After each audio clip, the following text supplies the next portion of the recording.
जय हिंद साथियों, आपका प्रिया एजुकेशन चैनल में स्वागत है। मैं हूं प्रिया पांडे और आज हम पढ़ेंगे कंटिन्यूअस टेंस। तो प्रेजेंट कंटिन्यूअस टेंस, फिर इसके बाद past continuous tense, future continuous tense और इसके बाद हम एग्जाम्पल। आप सबको टेंस बहुत अच्छे से समझ में आएगा। और कंटिन्यूअस से पहले पिछली वीडियो में हमने इनडेफिनिट टेंस कंप्लीटली पढ़ चुके हैं, ठीक है। जिन लोगों ने इनडेफिनिट टेंस वाला वीडियो नहीं देखा है वो लोग इससे पहले जाएं और जाके इनडेफिनिट वाला टेंस देख लें। कहते हैं ना कि education is the milk of lion who drink it he can't stay without zero. अर्थात कि शिक्षा वह शेरनी का दूध है कि जो उसे पिएगा वो दहाड़ेगा। किसी भी सफलता को प्राप्त करने के लिए हमें शिक्षा को माध्यम बनाना पड़ता है और शिक्षा को प्राप्त करने के लिए हमें शिक्षा को ही लक्ष्य बनाना होगा। समझ में जरूर आएगा, आप इसको जरूर समझेंगे, जरूर करेंगे और करके ही रहेंगे, ठीक है। अपने अंदर आत्मविश्वास लाकर हम इसको पढ़ेंगे कंटिन्यूअस टेंस। कंटिन्यूअस टेंस, किसी कोई भी वाक्य आपको दिया जाए, बड़ा सा बड़ा वाक्य दिया जाए, छोटा सा छोटा वाक्य दिया जाए, उसको पहचानना है। सबसे पहले आपको उस सेंटेंस को पहचानना है कि आखिरकार ये कौन सा टेंस। तो यदि वाक्य में रहा, रही, रहे आए, ठीक है, यदि किसी भी वाक्य में रहा, रही, रहे शब्द आए तो आप तुरंत ही पहचान जाएंगे कि यहाँ कंटिन्यूअस टेंस है, क्योंकि कंटिन्यूअस की पहचान ही होती है रहा, रही, रही। आप सब मेरे साथ बोलिए कि कंटिन्यूअस की पहचान क्या होती है? रहा, रही, रहे। कंटिन्यूअस की पहचान रहा, रही, रहे। कंटिन्यूअस की पहचान रहा, रही, रहे। कंटिन्यूअस की पहचान रहा, रही, रहे। Very good. अब हम आगे बढ़ें, ठीक है। प्रेजेंट कंटिन्यूअस टेंस क्या है? Present continuous tense. Present, past, future को भी मैं अच्छे से आपको पिछले वीडियो में समझा चुकी हूँ, आप लोग वहां से देख लीजिएगा। प्रेजेंट कंटिन्यूअस टेंस हम क्या पढ़ेंगे? Present continuous tense. इसकी पहचान क्या होती है? तो रहा है, रही है, रहे। Is that clear? अगेन, पहचान क्या होती है? प्रेजेंट कंटिन्यूअस की पहचान क्या होती है? रहा है, रही है, रहे हैं। प्रेजेंट कंटिन्यूअस की पहचान रहा है, रही है, रहे हैं, ठीक है। अब इसका नियम देखिए, कोई भी वाक्य है, सबसे पहले आपने पहचान लिया वाक्य में रहा है आ रहा है, या रही है आ रहा है, या रहा है आ रहा है, तो कौन सा वाक्य हो जाएगा? Present continuous tense. अब उस सेंटेंस को आप इंग्लिश में कैसे बनाएंगे? तो सबसे पहले उस वाक्य में सबसे पहले आप लोग सब्जेक्ट के लिख देंगे। मैंने subject, main verb, helping verb और वर्ब सब कुछ पहचानना आपको पिछले वीडियो में बता दिया, ठीक है। तो नियम क्या है? सबसे पहले हम लोग सब्जेक्ट लिखेंगे, एस लिखा है ना, ऐसे सब्जेक्ट, ठीक है। सबसे पहले हम लोग वाक्य में सब्जेक्ट को लिख देंगे, सब्जेक्ट के बाद हेल्पिंग वर्ब लिख देंगे। प्रेजेंट कंटिन्यूअस की helping verb is, are, am होता है, ठीक है। सबसे पहले सब्जेक्ट, फिर हेल्पिंग वर्ब, वाक्य के अनुसार इज, आर, एम। अगर कर्ता एक वचन है तो इज का प्रयोग होगा, यदि कर्ता बहुवचन है तो आर का प्रयोग होगा, और यदि कर्ता मैं है तो एम का प्रयोग होगा। समझ में आ गया? अब इसके बाद मेन वर्ब को लिखेंगे और मेन वर्ब के बाद हम लोग क्या लिखेंगे? ऑब्जेक्ट। मैं आपसे कुछ एग्जांपल देती हूँ और आप लोग खुद ये जानने की कोशिश कीजिए कि आखिरकार ये कौन सा है। सीता खाना खा रही है। सीता खाना खा रही है। ये बताइए इसमें कौन सा टेंस आ रहा है? सोचिए, जल्दी सोचिए। सीता खाना खा रही है, इसमें ये कौन सा वाक्य है? तो सीता खाना खा रही है। आपने वाक्य को सुना, आपने तुरंत देखा कि इस वाक्य में रही आ रहा है, और रही यानी कंटिन्यूअस, और फिर आपने देखा है, रही है, रही है यानी ये कंटिन्यूअस, प्रेजेंट कंटिन्यूअस। आपने तुरंत पहचान लिया कि हाँ ये वाक्य तो प्रेजेंट कंटिन्यूअस का है।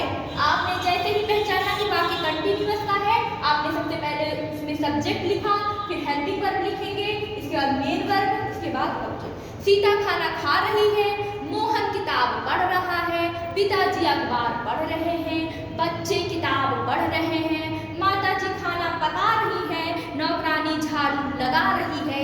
ये सब आपका कौन सा टेंस होगा? प्रेजेंट कंटिन्यूअस, क्योंकि इन सभी वाक्यों में रहा है, रही है, रहे हैं आते हैं। ठीक है, ये सब आप ये समझ में आ गया। अब आगे हम बढ़ते हैं पास्ट कंटिन्यूअस। इसका एग्जांपल भी मुझे देना है, मैं दे दूंगी। ठीक है, मैं इन तीनों का एग्जांपल आपको एक साथ दूंगी ताकि आपको ये तीनों का बहुत अच्छे से समझ में आ जाए। ठीक है, अभी आप पहचान और नियम पे गौर फरमाइए। मैं अंत में आपको इन तीनों के एग्जांपल्स इंग्लिश के साथ बहुत अच्छे से दूंगी।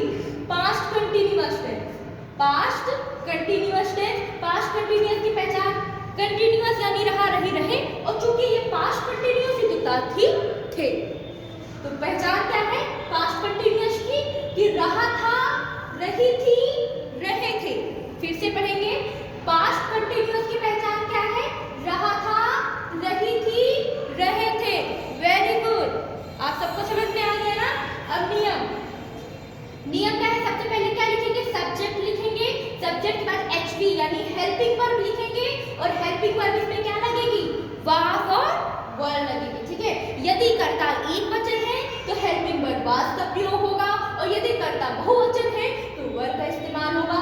इसके बाद मेन वर्ब की फर्स्ट फॉर्म लगेगी और इसके अंत में ऑब्जेक्ट। ठीक है, अब इसका हम एक तो आपसे पूछेंगे, आप इसकी पहचान करिए कि राम खाना खा रहा था, ये कौन सा वाक्य है? राम खाना खा रहा था, कौन सा वाक्य है? पास्ट कंटिन्यूअस, क्योंकि रहा था यानी पास्ट कंटिन्यूअस। सीता गाना गा रही थी, ये कौन सा टेंस है? सीता गाना गा रही थी आ रहा है ना अंत में, इसका मतलब कौन सा वाक्य है? ये पास्ट कंटिन्यूअस है।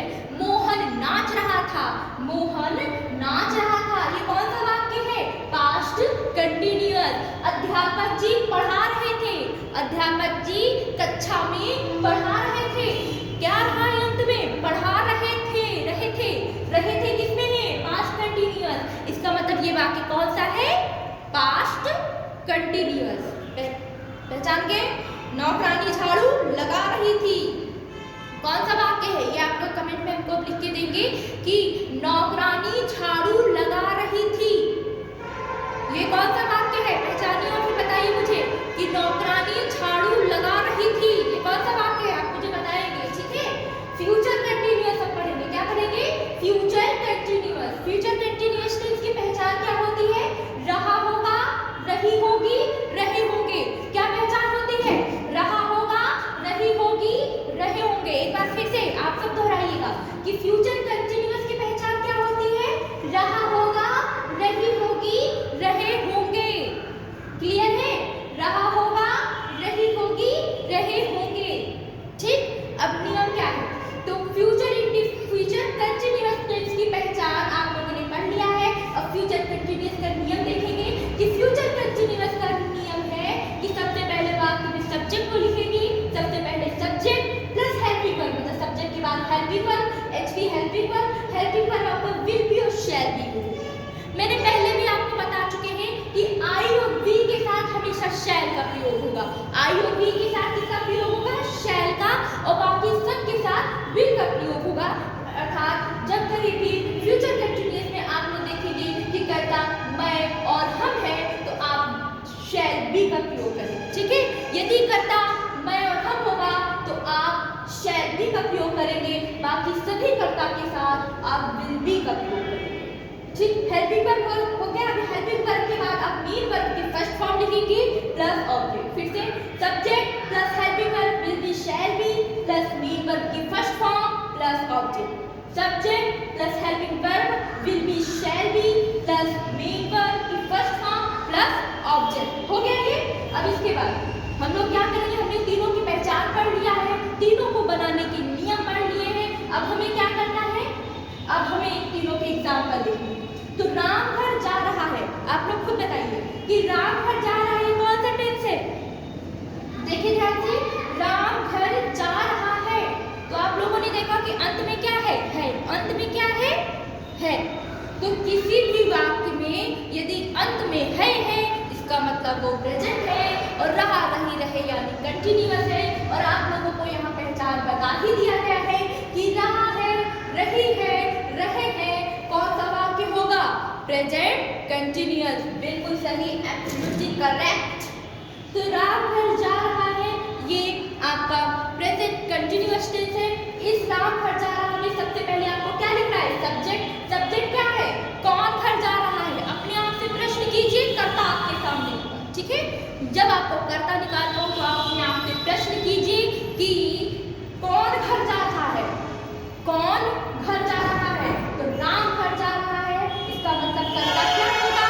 तो इसमें कर्ता राम, समझ में आ गया? कर्ता क्या है? कर्ता राम है, तो आपने क्या लिख लिया? राम लिख लिया। हेल्पिंग वर्ब एक कर्ता कर्ता के साथ इसका प्रयोग करते हैं, तो राम इज, फिर घर की इंग्लिश क्या होती है? होम, और आपको यहाँ पे मेन वर्ब क्या है? जा, तो आप क्या लिखेंगे? Ram is going to home.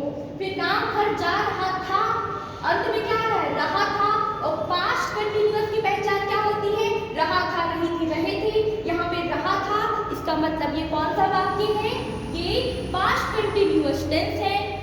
सबसे पहले हम यहाँ पे सब्जेक्ट लिखेंगे, सब्जेक्ट राम हो गया, फिर हेल्पिंग वर्ब वाज, इसके बाद जाने की इंग्लिश गो, और क्योंकि इसमें आईएनजी फॉर्म लगता है, ठीक है, आप लोग इसमें मेन वर्ब के साथ कौन सा फॉर्म लगेगा?